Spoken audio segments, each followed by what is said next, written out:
ঝুঁকিপূর্ণ অবস্থায় রয়েছে দক্ষিণাঞ্চলের গুরুত্বপূর্ণ নৌপথ লক্ষ্মীপুরের মজু চৌধুরীর হাট ফেরিঘাট। নানা অব্যবস্থাপনার কারণে ঝুঁকি নিয়ে চলছে যাত্রী পারাপার। সামান্য বৃষ্টিতেই ঘাটের ঢালু প্রবেশপথ বা র্যাম্পে অবৈধ বালু মাহালের বালু এবং কাঁদা ছড়িয়ে পড়ে, যে কারণে ঝুঁকি নিয়ে চলাচল করছে যাত্রীরা। এর মধ্যে জোয়ারের পানিতে র্যাম্পটি ডুবে গেছে। তবে জেলা প্রশাসক বলছে যেখানে কোনো বালুমহাল ইজারা দেয়া হয়নি। আতোয়ারের মনিরের তথ্য এবং ছবিতে প্রতিবেদন।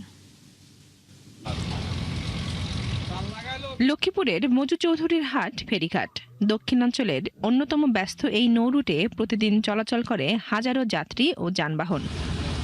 কিন্তু সামান্য বৃষ্টিতেই ঘাটের ঢালু প্রবেশপথ বালু আর কাদায় চলাচলের অনুপযোগী হয়ে পড়েছে। এতে ফেরিতে যানবাহন ওঠানামা ব্যাহত হচ্ছে, সৃষ্টি হচ্ছে দীর্ঘ যানজট। এলাকার মানুষের অভিযোগ, ঘাট সংলগ্ন বালুমহাল থেকে বালু ও কাদা ছড়িয়ে পড়ে বৃষ্টিতে যানবাহন চলাচল ঝুঁকিপূর্ণ করে তুলেছে। ফেরিতে উঠতে গিয়ে পা পিছলে আহত হচ্ছেন বহু যাত্রী। পানি নেমে ঘাটটি হয়ে গেছে, ফেরি আসলে ফেরিতে উঠতে পারতেছি না, নানান ধরনের সমস্যা। পর্যাপ্ত বালু দেখে রাস্তায় গাড়ি নিয়ে আসা যাচ্ছে না, গাড়ি নিয়ে স্লিপ করে এই মতো এখন একটা চট্টগ্রামে গাড়ি ভরিয়ে দিছি। ঘাটটা খুব ডেবে যাইতেছে, আমরা বালুর আলাগরে অনেকবার বলা হয়েছে কিন্তু কেউ কথা শুনতেছে না। এছাড়া ফেরির র্যাম্পটি জোয়ারের পানিতে তলিয়ে যাচ্ছে।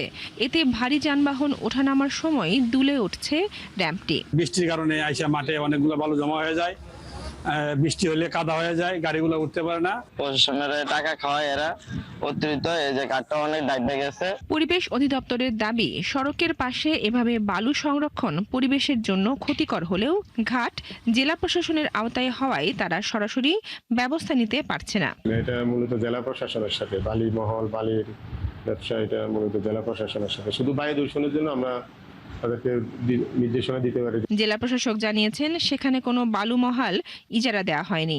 অবৈধ বালু মহালের অভিযোগ পাওয়া গেলে আইনি ব্যবস্থা নেওয়া হবে। মোবাইল কোড বিবেচনা করে তাদের যে বিধি বহির্ভূতভাবে যদি কেউ পরিবহন করে থাকে বা লাইসেন্স ছাড়া যদি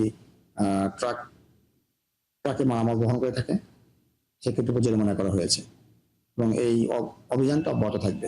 ঘাটের যাত্রীরা জানান, দ্রুত র্যাম্প ও ঘাটের সড়ক মেরামত এবং অপরিকল্পিত বালু ব্যবসা নিয়ন্ত্রণে ব্যবস্থা না নিলে বড় ধরনের দুর্ঘটনার শঙ্কা রয়েছে।